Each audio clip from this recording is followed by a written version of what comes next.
দরকার পড়লে আমি মরে যাব, তবুও আমি আমার ছোট বোনের বিচার নিয়েই ছাড়বো। প্রিয় দর্শক, শিশু রামেশা কি আপনার মেয়ে না? প্রিয় দর্শক, শিশু রামেশা কি আপনার বোন না? আচ্ছা ধরে নিন আপনার মেয়েও না, আপনার বোনও না। যদি আপনার মেয়ে বা আপনার বোন হতো তাহলে আপনার মনের অনুভূতি কি হতো? প্রিয় দর্শক, রাজধানীর মিরপুরের পল্লবীতে নির্মম এই যে ঘটনাটা ঘটেছে শিশু রামেশার সাথে, মাত্র 7 বছর বয়সী একটি শিশু, প্রিয় দর্শক, যাকে বুকে নিয়ে আদর করা যায়, যার কপালে একটা চুমু খাওয়া যায়, তার গলা থেকে বড়িটা যদি আলাদা করে ফেলানো হয় তাহলে কেমন হয় ঘটনাটা? চিন্তা করুন তো। তাকে নির্মম ভাবে অকাজ করে এরপরে তার শরীরকে বিচ্ছিন্ন করে দিয়েছে এই অপরাধী। শিশু রামেশাকে তার গ্রামের বাড়িতে দাদা দাদির কবরের পাশেই সমাহিত করা হয়েছে। কি দোষ ছিল এই শিশু রামেশার? তো যাই হোক প্রিয় দর্শক, তার বাবা প্রথমেই বলে দিয়েছেন, আমি বিচার চাইবো না, এই দেশে বিচার হবে না।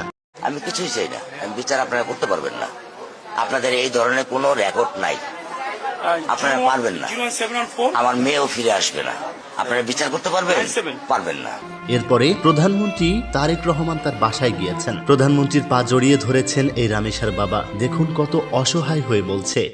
আমার মা বলে, বাবা তো ঘৃণা করে না, আমার ঘৃণা করে না, আমার ঘৃণা করে না মা, তুমি তো আমার মা।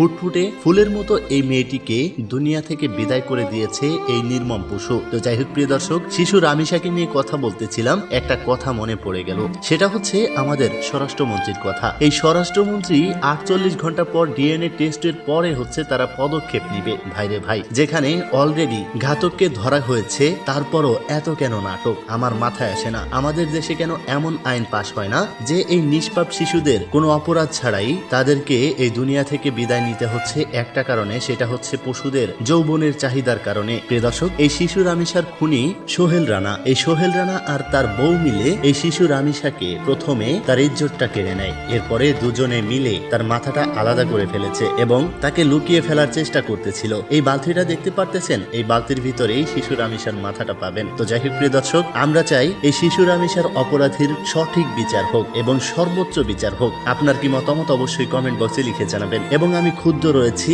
সেই স্বরাষ্ট্রমন্ত্রীর প্রতি, যাদের প্রথম কথাই থাকবে শিশু রামেশাকে যে দুনিয়া থেকে বিদায় করেছে তার সর্বোচ্চ শাস্তি হবে, এর থেকে পার পাওয়ার কিছু নেই। কিন্তু এত ধানিয়ে পানিয়ে কেন কথা বলছেন, আমি এটাই ভাবছি। তো যাই হোক প্রিয় দর্শক, আল্লাহ তাআলা শিশু রামেশাকে জান্নাত নসিব করে দিবেন। সে একজন শিশু, আমরা চাই এর সঠিক বিচার। আপনার কি মতামত অবশ্যই কমেন্ট বক্সে লিখে জানাবেন। দেখা হচ্ছে পরবর্তী আপডেটে। চ্যানেলে নতুন হলে অবশ্যই চ্যানেলটি সাবস্ক্রাইব করে রাখুন এমন সব গুরুত্বপূর্ণ আপডেটগুলি পাওয়ার জন্য। ধন্যবাদ এতক্ষণ সাথে থাকার জন্য। হলের ব্যবস্থা মানে বলেছেন মেইন লেখাপড়া হবে, ধৈর্য ধরো, ইনশাল্লাহ বিচার হবে খুব সংক্ষিপ্ত সময়। এর যদি বেশি বলতে পারবো না, কারণ আদালতের বিষয় তো। আমরা চার্জশিট দেবো ইনশাল্লাহ এই 24 ঘন্টার মধ্যে।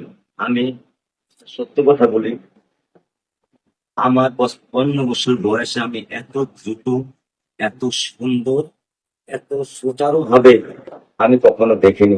এটা বুঝতে পারছেন, আমি বুঝতে পারছি।